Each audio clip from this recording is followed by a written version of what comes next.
Hey guys, it's Yasmin from Cacao Collective, and I wanted to jump on here today and give you guys a few little tips and tricks for the summer months.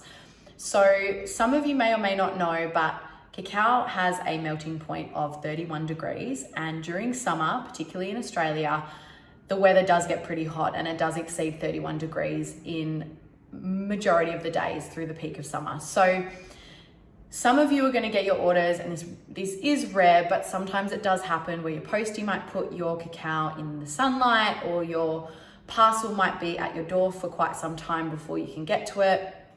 And what may happen is it melts, and when you get to it, you feel the packet and you're devastated because you think, oh my God, my cacao is ruined, and what the hell am I going to do in the morning when I don't have my daily cup? So the good news is, none of the amazing properties of cacao get ruined when it's melted.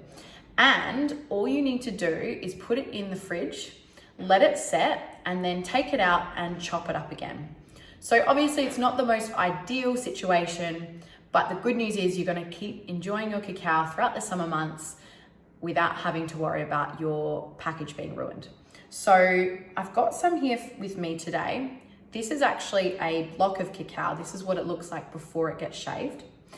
And I'm gonna show you guys how to chop it up. So I've got my kitchen knife here, my chopping board. I've already been chopping a little bit, but as you can see here, shaved chocolate cacao right here. And then all you're gonna do is just take to the edges and just chop it.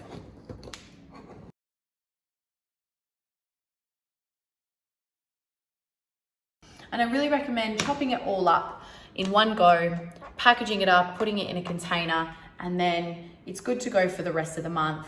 You've got your cacao stores, you don't have to worry. Keep your scoop handy near the container and enjoy.